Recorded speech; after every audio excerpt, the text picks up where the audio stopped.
just because a video looks really sexy, it doesn't necessarily mean that it's going to perform super well. You have to have a strategy behind it. One of the mistakes that a lot of people make is they make the product the hero of the video rather than making the end user the hero of the video. On Amazon, especially when you look through it, the videos aren't good. The product images, they're not great. You have a lot of competitors as far as like the similar products, but as far as like their content goes, just making a little shift, like by doing any of the things that we were talking about today, you can see like results, just grow.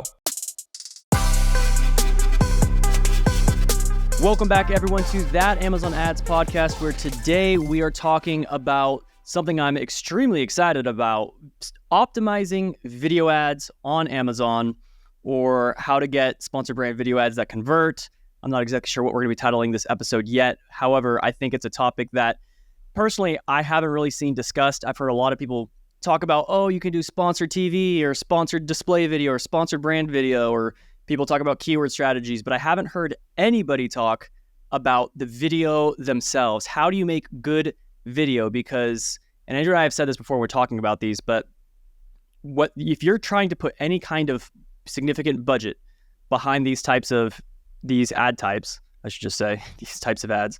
If you're trying to put any kind of substantial budget behind these ad types with video, what is going to make or break that campaign in terms of click-through rates, conversion rates? Doesn't matter which cost type you're using, whether it's CPC or CPM, you will either get phenomenal performance with a phenomenal video or the worst performance of your life with a really bad video.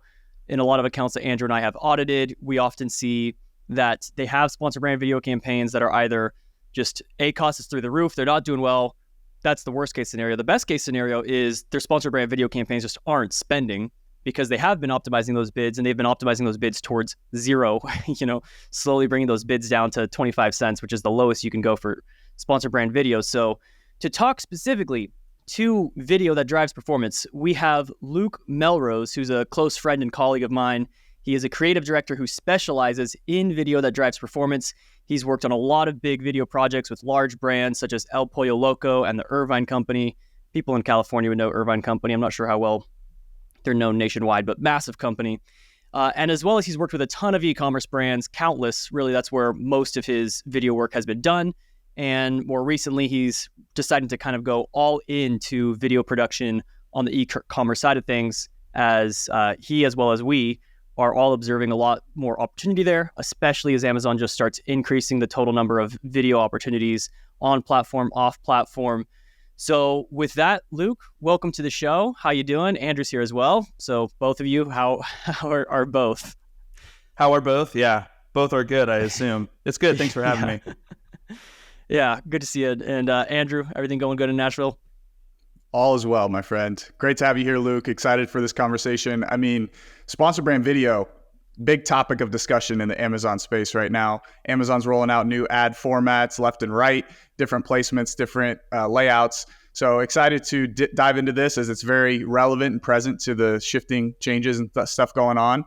And really, I think this conversation should be really informative for people who are managing campaigns and they get creative from a client. And, just being able to evaluate, like, on the front end, what's going to be a good creative for Amazon based on what they already have. Maybe this could inform some recommendations you can make back to the client, things like that. So this should be really good. But yeah, excited to dive into this. So let's go ahead and jump in. Awesome. Yeah. Well, we'll skip the pleasantries, I guess, with any more introduction and stuff. But I think the best way to really give Luke an introduction, and Luke, in a second, I'll let you introduce yourself, or add anything that I might have missed. But I think the best introduction is we're going to kick things off just with a highlight reel of some work that Luke has done in the past. So we'll play that video. If you're just listening to the audio version of this, you'll hear the audio. You can probably imagine how good the video is, because the audio itself is pretty superb too. So we'll play this reel and check out what Luke has done.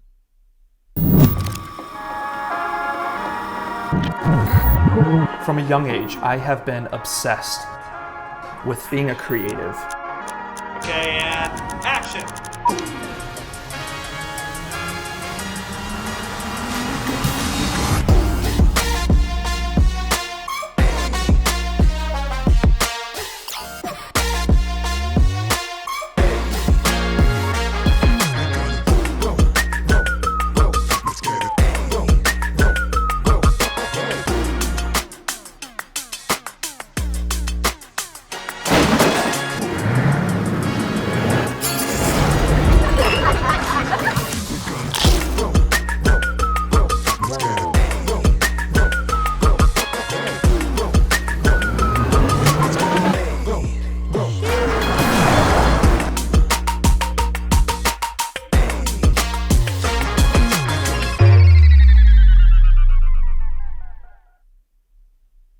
All right, Luke, pretty phenomenal stuff. Now I'll let you talk a little bit. See if there's anything I missed around your introduction. No, I mean, you did a great job. Yeah, I mean, that's my reel. And I will say one thing that I think about a lot, and a lot of conversations I have with clients, they often center around the conversation of what is a high quality video. And so you saw a lot of visuals of a lot of things that I've made that's not necessarily like full videos. I would say that a lot of people have a different interpretation of what high quality video is. We might see like an Apple ad or a Nike ad or something that just looks really pretty and is just super creative. And most people would be able to look at that and go, wow, that's just awesome. That's a really high quality ad. And then people might look at another ad that's shot on an iPhone and has low quality. Does that mean that that's a low quality ad? Well, not necessarily. And so how I define a high quality ad is an ad that just performs. You got to come up with the end goal. The end goal is ultimately like you want to make a sale. And so if video is meant to help eventually make that sale, what does that look like? There needs to be a strategy accompanying a video. And so, yeah, there's a lot more I could say about that. But when it comes to what a high quality ad is, you can make a really, I mean, I've worked with clients before where we've made like a really fancy looking ad before, but they're not necessarily putting strategy behind it, not necessarily using it. They're just using us as, like a production company. And we make a really high quality, sexy looking ad and they just put it on their website and that's it. And they're like, we only have like 3 views. And it's like, well, you have 3 employees that work, on your marketing team. That's probably like where the 3 views are coming from. But like, how are you getting traffic to your website? And so that's just an example of how just because a video looks really sexy doesn't necessarily mean that it's going to perform super well. You have to have a strategy behind it. Right. Yeah. So, I mean, can you maybe, you're saying a good video is a video that performs, but can you provide maybe a little more, I guess, like attributes or qualities that you would be looking for in a video? Like, how would you define, like, if you look at one video or another video, and for a second, let's take out the strategy, because I know we're going to really dive into a lot of that between like funnel stages and stuff. But keeping all that aside, if you were just to define like what makes a good video in its most like generic, broad sense of the term, how would you define that? Like, what are the key components that are needed to make a good video? Ultimately, a good video comes down to positioning your product or service in a way that makes it clear what the end value is to your customer. So what I mean by that is a lot of the times people make a mistake. One of the mistakes that a lot of people make is they make the product the hero of the video rather than making the end user the hero of the video. And if I'm shopping like Amazon, for example, if I'm scrolling on Amazon and I'm looking and a sponsored ad pops up and it just goes into how amazing the product is, but it doesn't necessarily provide me with a clear understanding of what the end value is for me, that's not going to be a really good video. So the video needs to convert. There needs to be some sort of action that I take as a viewer on this video, and like I need to click through on this video, or I need to subscribe, or I need to, whatever the goal is of your content, depending on the stage of where it is in the funnel. A good video, a high quality video, which I don't like using that term, so I'll just say a good video is one that converts, where the audience is watching it, they're being captivated by it, it keeps retention, and it ultimately leads me to that next goal of clicking through or subscribing or buying the product, whatever it may be. So I don't know if that answers your question. Yeah. So like a high quality video isn't just a video that's in high quality pixels. Like it's not just 10 because it's 4K. That's no, not not the at end all. Of Actually, the I mean, definition. there's a lot of times where, you might look at that ad that's shot on an iPhone that looks like low quality, and it's like, this ad sucks. It's so, it just doesn't look like pretty. The lighting's not great. The sound's not great. It's like, it just doesn't look very good. But if it converts, if it positions the product in a way that makes the audience go, wow, I understand the value of that, and that speaks directly to me, and it converts, then, well, I would say that it's a good video. And there's a lot of videos. I mean, people will put like $100,000 behind like a fat ad where they're making like this gorgeous looking thing, but they're making this product shine. They're not necessarily making the end user shine.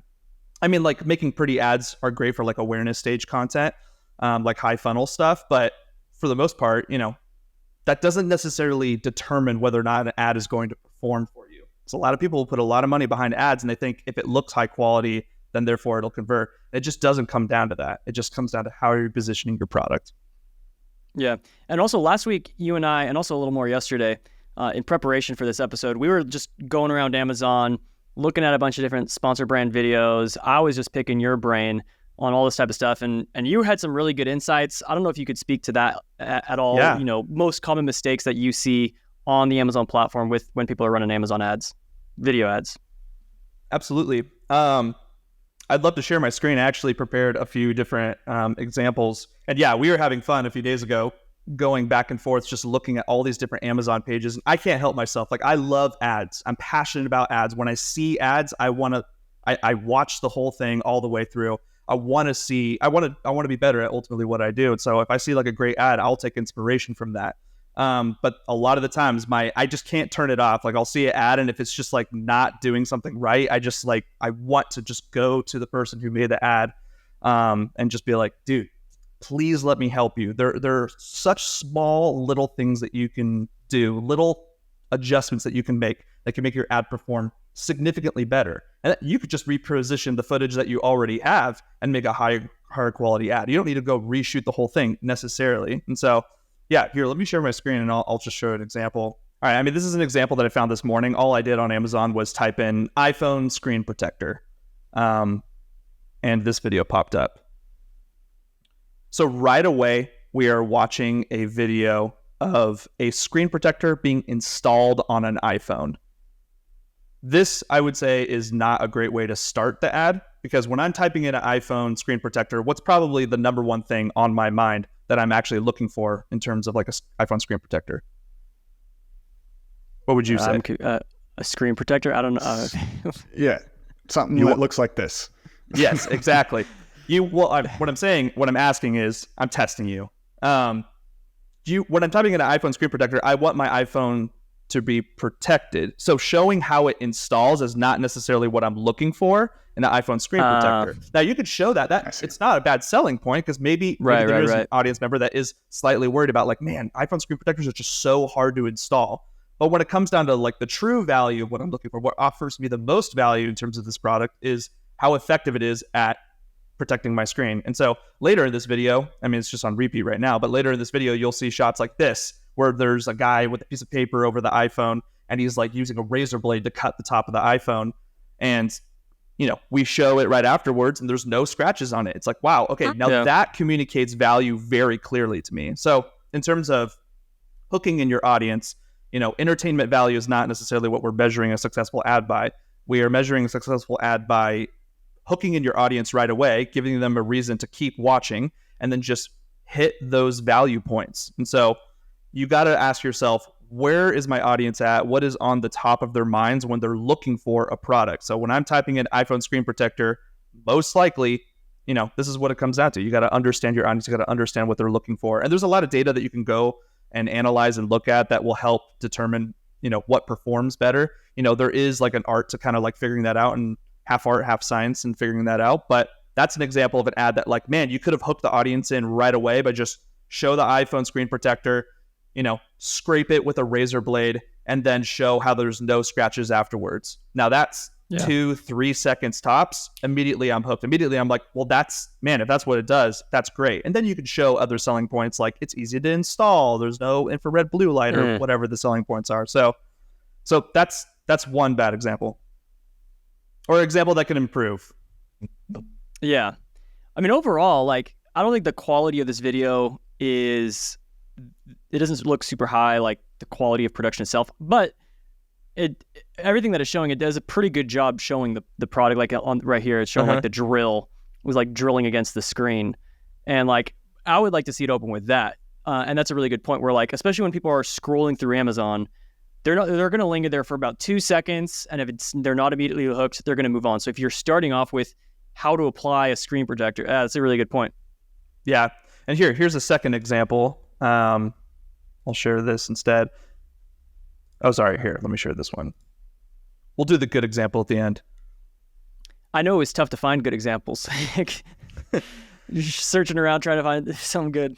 Sometimes. I mean, look, I'm not saying like this ad is objectively bad and this ad is objectively good. It just comes down to like, what are you doing to really give yourself that competitive edge. I mean, when I'm typing in, like here, I'm typing in electric tea kettle, there's going to be 1,000 products that pop up. And so you have a lot of competition right then and there. I mean, Amazon is unique in that way where these are warm leads, if you want to call them that. These are people that are actually actively looking for this product. You're not making high funnel content. This is mid funnel content. This is consideration stage. They are considering what product to buy. So video is the most powerful pulpit in the world. If your video is communicating the value as quickly as possible, they're going to stop in their tracks and go, well, this is interesting, and then keep watching. So production value.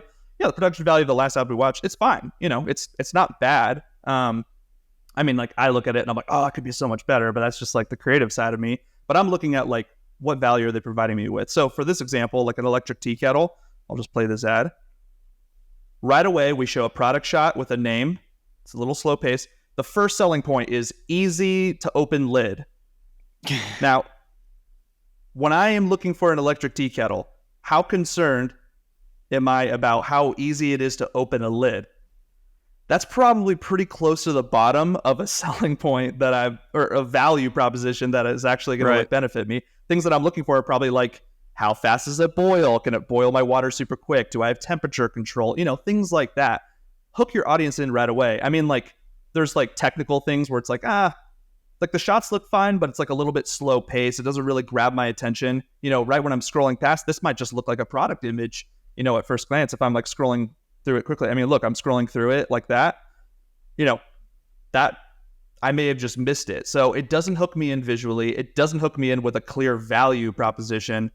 I would say this ad is probably not going to perform as well for them as if they would start with those, captivating, hooky things that I'm talking about. Yeah, it's great. Let's see the good one. I'm excited. So I found this last night. I typed in a battery-powered jumper cables, or like electric jumper cables for your car. And I saw this ad. Replace your jumper cables. No help needed. Okay, so right away, I know that I can replace my jumper cables with something that, is maybe a product that I'm not super aware of. Or let me say it this way: replacing your jumper cables sounds like an interesting, kind of like mysterious thing that you're throwing out at me, where it's like, oh, replace jumper cables. Well, how? That captivates me. You're asking a question that's already kind of on my mind. It's like, I'm looking to replace my jumper cables. If I'm looking for a battery powered, jumper cable package, whatever this product is called, that's probably what I'm thinking about. And so, this isn't like the best looking ad I've ever seen, but it communicates a value pretty clearly. And then it gets right into like, it works for every car. It's very fast paced. The product looks nice. It seems like it's easy to use. And so communicating these things are a great way of hooking in your audience. So one other thing that we were talking about, and one of the biggest mistakes that I think all of us have seen and everyone else out there has probably seen, and probably a lot of our listeners are currently doing, is they go to a video production company and they say, hey, we need a video ad or whatever for our brand that we're going to turn into like Facebook, Instagram, like Reels or TikTok posts, whatever.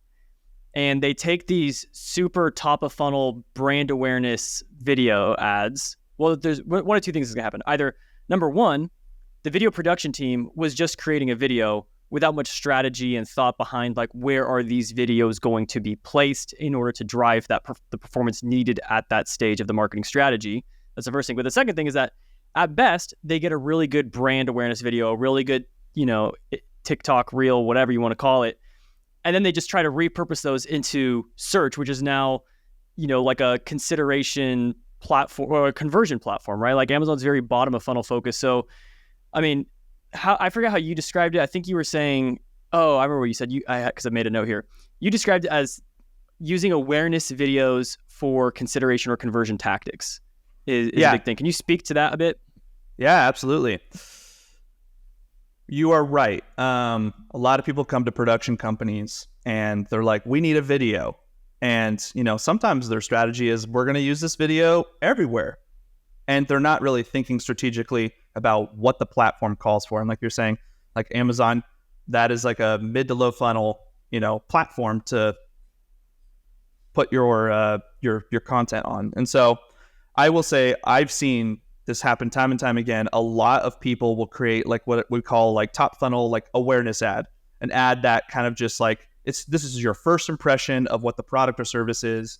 And, maybe it's a lot more brand focused, and they're just trying to get people interested in what this product has to offer and go like, oh, okay, I'm interested in learning more. And then you want to lead them to mid-funnel content or consideration content where they're like now considering, okay, well, now that I'm aware of the brand, I'm aware of like, this is something I'm interested in, provide me that value, explain that value to me. And then low funnel would be that decision content where it's just you are calling them to make that decision. It's like you've offered them those last details that will ultimately lead to a conversion or a sale. A lot of people will, sorry, go ahead. Well, yeah, I had a question on that. So just as I'm trying to process this and think through like a framework that if anybody listening to this podcast is like a brand owner with some video production or editing skills and they want to take home some actionable insights too, like what could they do to apply this? And I'm thinking that awareness, consideration, conversion, shaping the video strategy around those different stages is key. And I'm wondering if you think this is correct, where like awareness would be, video that's more focused on just like the brand storytelling to capture intrigue.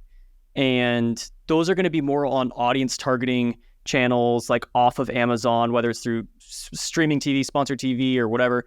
Once they're in search and we're looking at sponsored brand video, that'll be consideration. And then maybe on the product pages themselves, people can also add those videos for images. And that would be more of the conversion-based video. And even that conversion-based video for the product might be slightly different from the video ad, which is more focused on driving consideration, driving click-through. So how do the videos differ? Like what content would you expect to see different in those videos, whether it's off Amazon video, in search video, and then on the product page video? Great question. If I'm speaking too much about it because I'm excited about it, you can cut me off. But I will say, okay, let's just go top of funnel. These are ads that might be playing, before while you're streaming on Hulu, an ad that might be playing there. This is just a way to get your audience to understand what your product or service is. And like you said, it's like often it's branded content. So, like when you're looking at, let's just use Nike as an example. It's like they just show like a bunch of really cool music video, creative-y looking shots with, the product is featured, but it's not necessarily like the focus. It's the brand that's focused. It's the lifestyle that comes with using this product just to getting people interested. Like high entertainment value, because you want to keep retention and you want to make sure you instill in their mind brand recognition. So they go like, man, that's cool. So that by the time they're in the market for looking for a new pair of shoes, they're going to remember that brand and be like, well, I want to be a part of that brand or a part of that lifestyle. And there's a lot more I could say about that, but that's the quick version. Mid-funnel, stuff that will be like sponsored ads on Amazon.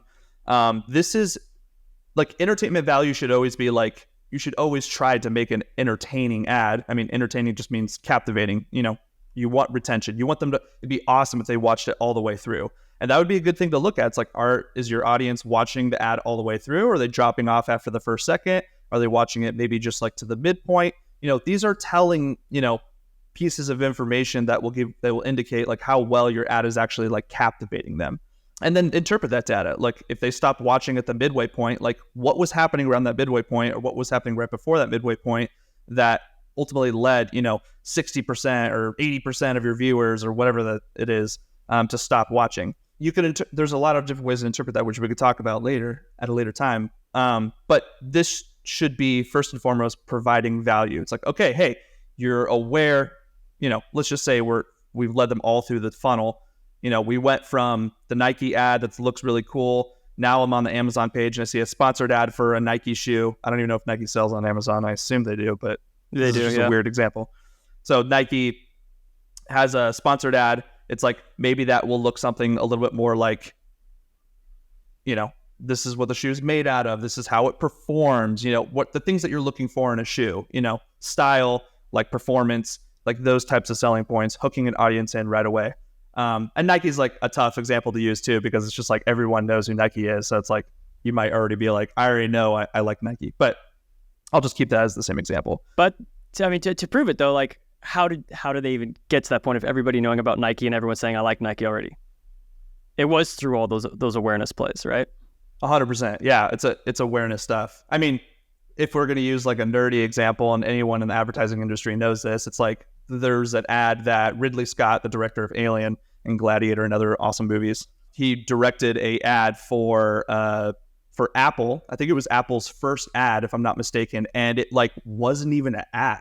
It was just it was a take on like the book 1984, and it was just yeah, this is a classic one. You know, yeah, you go type it in on YouTube, Ridley Scott Apple ad, and you'll see it. This like broke, if the internet was around during that time, this would have broke the internet, because this was like the first time that an ad was used, and it was like not really about the product, it was about the brand associated with the product. And like, I mean, that ultimately kickstarted what people would recognize today as Apple just being like amazing ads. Now they make all the funnel, you know, as far as like content goes, but like the ads that are like truly memorable are those awareness ads, the ads where it's like the brand is just like, oh my gosh, I have to buy this product. I mean, that's an example.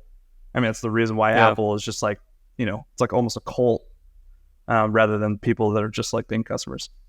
And then did you see the Fortnite video that was like spoofing the Apple 1984 ad, which was spoofing the 1984 movie? I've heard about it. I can't picture it in my head, but I've heard about it.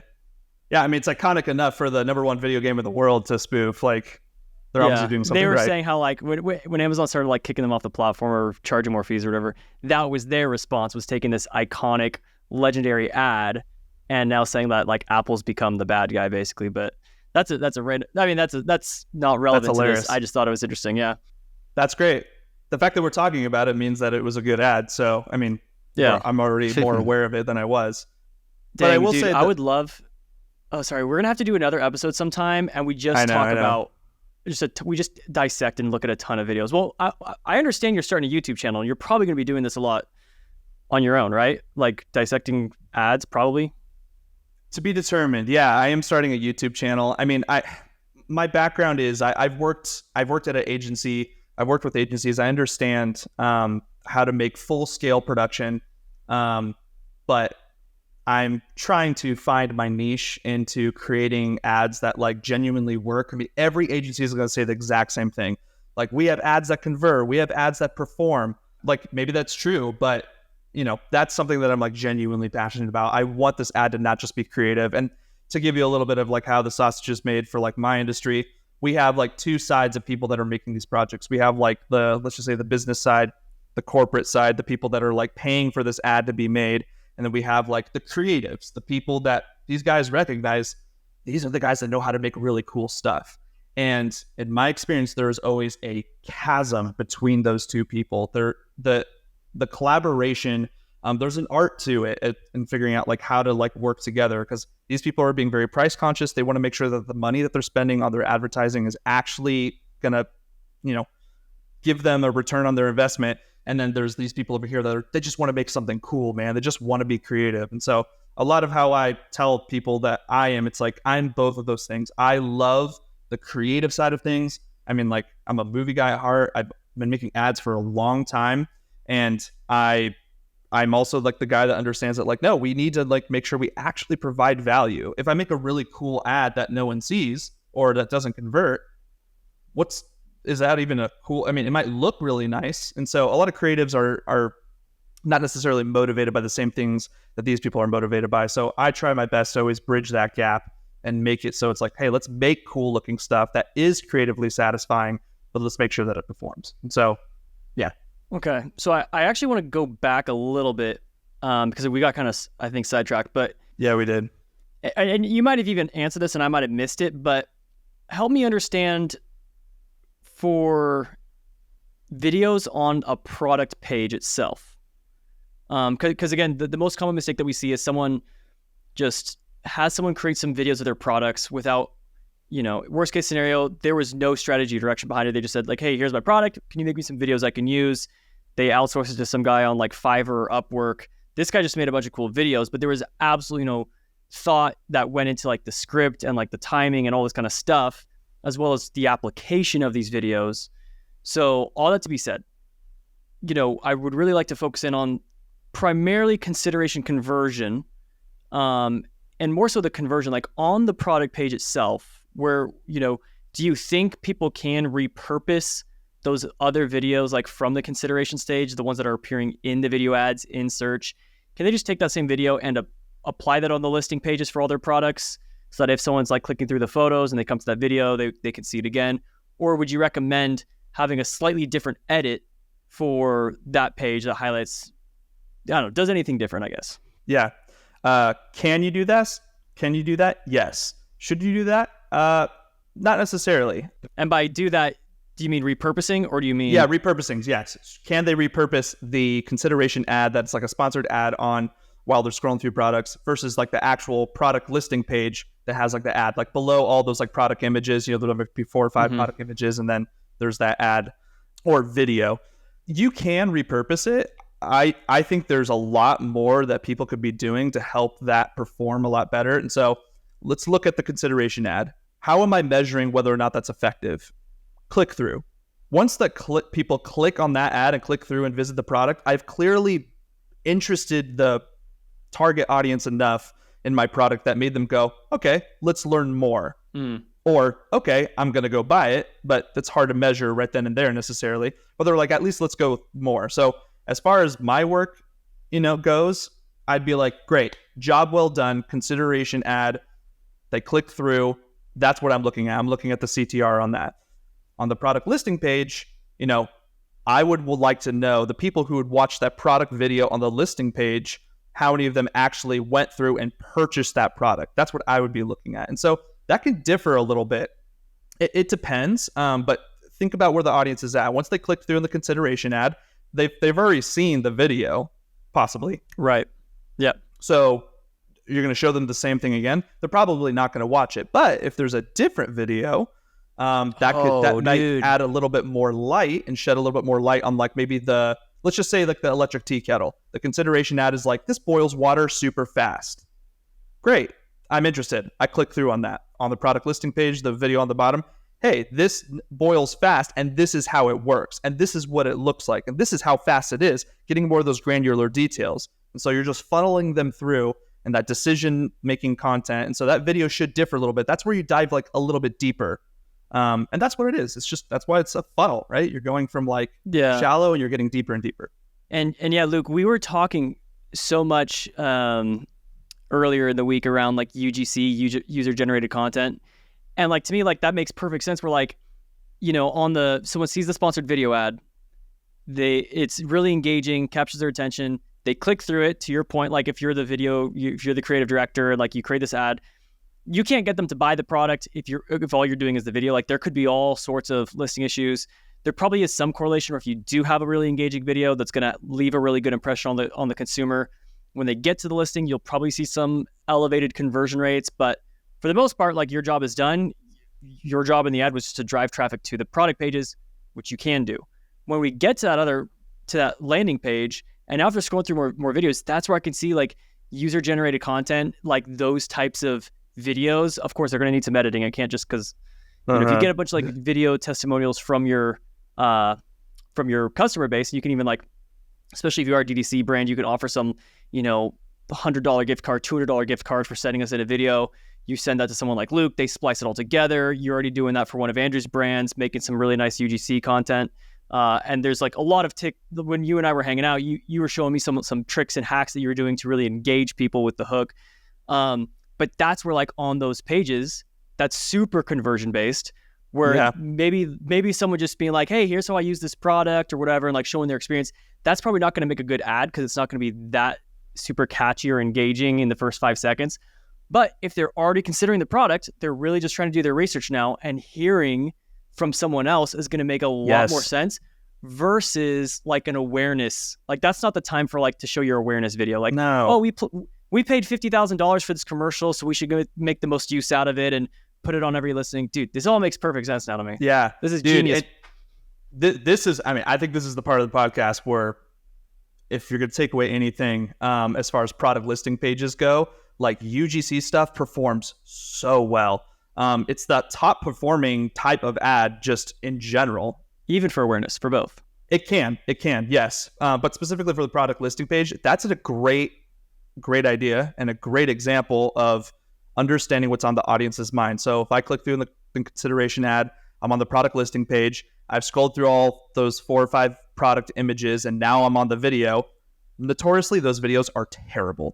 They're always bad. Yeah. I watch those videos all the time. They're usually, I mean, a lot of the time they're just literally like graphical images. You know, it might be like I was shopping for a smartwatch band last night because mine's getting old, and I was looking at their video, and it was literally like stock images of models where they literally photoshopped the product on. It's not even like a real like product shot, which product shots can just be better in general. And it was just like Ken Burns, like PowerPoint, like slides with just like transitions of just like showing these product shots. It was terrible. I'm like, this isn't even a video. They're recycling half their product images. The product images look like garbage in the first place. How is this at all like motivating me to like buy it? Mm-hmm. So that is a great example of, now that I'm on the page, Amazon has a lot of things on that page. There are reviews on that page. There's a description on that page. There's, you know, they give you a lot of information. Reviews are on that page too, because people are review based. I'm way more likely to go buy,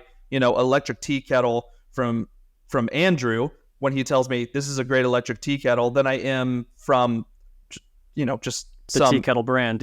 Yeah, tea kettle brand, because it's like, well, I know that you are like making commission off of it. So UGC that's what that is. It's customer reviews. Now, maybe they're not legitimately I mean, most UGC stuff is made by the brand, but yeah, you know, UGC style. Yeah, it's UGC did start with like, hey, we're gonna give it to like this person and just be like, just talk about the product. Like, what do you love about it? And then they do that, and then they get paid for it, and then it's like they're honest about it, and everyone's happy.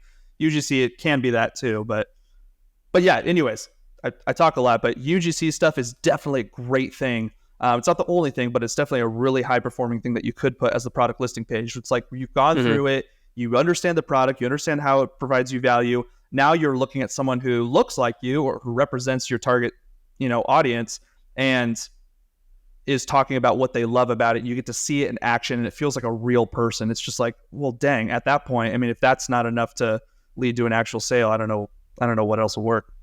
Right. And I think part of why UGC works so well at the top of the funnel awareness stage is because most of the time those ads are being trickled into organic UGC on TikTok, on Instagram, and that's where it's naturally occurring. I'm not sure if like a sponsored TV ad's going to look that good for like a branding play that looks like it's shot in vertical film with some person holding their iPhone, you know? So, you know, obviously this stuff all changes from platform to platform, tactic to tactic, but yeah.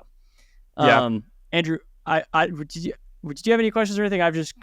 Luke and I know each other in real life, so everyone, okay. I know. I just kind of been sitting back listening. Luke has shared a lot of really cool stuff here, and I was just taking it all in.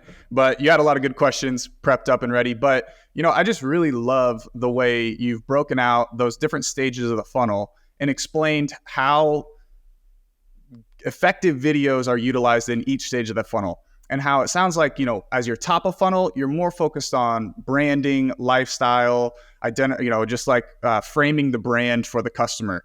And then you get into like consideration, that's where you start getting a little bit more product centric, and you start focusing on like a couple details or like what's the primary value add that the product has.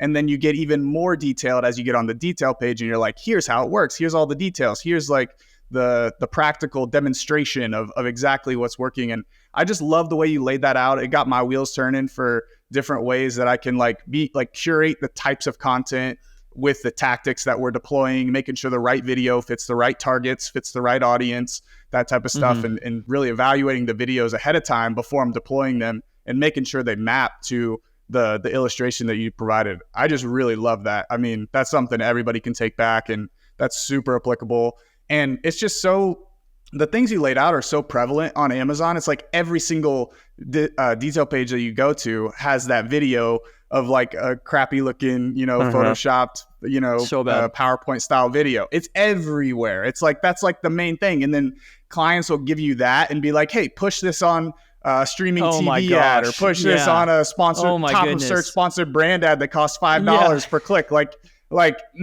this just gives you that framework to kind of understand what content goes where in the funnel and for the targeting. So I really like that. Yeah, and a lot of those people, it's by no, these are often people that like either they made the product themselves or they're just working for the company, and they don't necessarily always know. I mean, they recognize like a very important thing, which is video performs. Now, what type of video is a whole other question, but it's like they understand enough to get started. But on Amazon, especially when you look through it, the videos aren't good. The product images, they're not great. Like you have a lot of competitors as far as like the similar products, but as far as like their content goes, just making a little shift, like by doing any of the things that we were talking about today, you can see like results, just grow, just by making like little adjustments, just by like taking your video and just rearranging the edit, something that takes like less than a day to do. You could see like stuff perform so much better. And so, yes, there's a lot of products on there. But the competition's not like necessarily super high as far like marketing goes. Like you could do a lot with a little. And the more you put into it, you could see that perform like even higher. And so there's such an opportunity. I'm literally looking at this and I'm just like, wow, like fertile soil. Like there's so much to be done. There's so many things to change that could really, really improve it. And so, yeah, I mean, I hope if anyone gets anything from this conversation that they're able to take something that we've talked about and just apply it, just do it. Yeah. I mean, a lot of good takeaways. I want to try to, start wrapping things up a bit and just start throwing in like some final thoughts that I have or final questions. One is that going back a few minutes ago, we were talking about click-through rate and the importance of that for basically proof of doing your job as a video ads creator. And I wanted to like mention to the audience really quick who hopefully caught the episode, which I think it's episode like, I forget which one. The CPM versus CPC, that one. Oh. It hasn't aired at the time of recording this one, I don't think. Oh, no, yeah, it did. It was episode 37, yeah. On episode 37, we talk about should you use the cost per impression cost type or the cost per click. Now, as everyone would probably know, they're probably thinking click-through rate doesn't matter. If you're doing like CPC and it's just driving up a ton of spend, like that's great if you have a phenomenal video that has a really high click-through rate, but if none of that's converting, all you're doing is driving up my ad costs and not necessarily driving up my actual sales and conversions. However, if you are on a CPM cost type, and this is actually something that I've seen with one of my brands that does have pretty decent videos, and they're the vertical videos, which again, you'd recall from the episode, if you go with the vertical video, Amazon forces you into that viewable cost per mil VCPM cost type. But actually, because we're doing the CPM, and even though the CPMs are so extremely competitive, when we're getting like a 3-4% click-through rate on these videos, it's creating an extremely low CPC, a CPC that's actually lower than our traditional sponsored brand ads because we're paying for the impressions and we're just getting such a high click-through rate. So that's actually where, if your goal is consideration and you are really trying to piece together a full funnel marketing strategy with getting the awareness and then really trying to drive people to consider your product and drive that traffic to the product page, that's a great example, especially with those vertical videos. Tap into that VCPM. If you can get extremely high click-through rate on it, you're going to see that your actual cost per session or cost of total traffic is decreasing compared to only going with CPC cost types where you're now stuck in this auction for clicks. And then from there, obviously, you can optimize the conversion rate and do a lot of other stuff on the listing. So I just wanted to make that caveat around those metrics in particular, make sure people are also thinking of the different cost types that they can deploy with these video ads. Yeah, that was I didn't have any questions in there or anything that to further the conversation. But Luke, I know that Andrew and I are both having you, you're already working on doing some video stuff for one brand that Andrew manages, another brand that we're both going to start managing. We're most likely going to be having you come on and revamp their videos, because one of the things that we saw with their video ads is that they did have that very that PowerPoint example where like it's just the product with a couple bullet points, like it's literally a slideshow is the video. So we're going to have you go through and audit all of our brand's video ads. So you could just tell us what's working, what's not working, what do you think would be better. And then I think you mentioned that you're also offering that to everyone who's listening to the podcast. Remind me what you were saying around that, around like doing some, I don't know, audits or consulting. Yeah, for the listeners of this podcast, I'm offering a free audit of your content. And so go ahead and go to my LinkedIn and just DM me. I'm pretty active there. And so I will go ahead and look through all of your content, your videos, your product images, and I will give you a full audit with my thoughts of how it can improve. Most people can always improve. And so, yeah, I'm happy to offer that for free. And then I also offer just like full scale production. So anything from like actual like ideation of like creating these ads all the way through editing and, everything that comes with it. Like I said, I have an agency background. I know how these things are made. And so I'm happy to do that. Any type of funnel content. And so, yeah, hit me up. I want to help. Yeah. And then you are also, so you're offering those, you said full service video production end to end from like the whole process. That's part of your service offering, or is it just the editing of existing content? No, it's the whole thing. So ideation, like creative discovery, figuring out like, okay, what can we create to really make you stand out, like from an awareness or consideration stage. And then actually going out and producing it. Whether it's with actors or it's just product shots, or whether it's like a full scale production with like, a big crew and everything. I've worked on small e-commerce stuff all the way to big brand videos. And so happy to work through all that production as well as post-production. And maybe you just need post-production help right now. Maybe it's just repurposing footage and product shots that you already have. And maybe it's just something small. I offer it all. So anything I can do to help, I'm here for it. Cool. Yeah, we'll be sure to link your LinkedIn information on the bottom. Do people need to get that free audit? Do they need to use send you a message with a special code? Say that Amazon Ads podcast. I would love to hear if you are a That Amazon Ads podcast listener. And if you are, I will give you that free audit guaranteed. Just tell me that you're a listener and I'll know you're good for it. Right, because everyone else is $1,000 per audit. So only with 100% the code TAAP, That Amazon Ads podcast, can they access that. Well, yeah, Luke, I mean, it was so good having you on, man. Earlier I said we're friends in real life, which I thought probably sounded awkward. It's like as if Andrew and I are not friends in real life. I don't know. We Andrew and I met on the internet, but Luke and I, we've known each other in real life before we started actually working together in business, is the point that I was trying to get to. But I mean, I've known Luke. We've known each other for 8 years.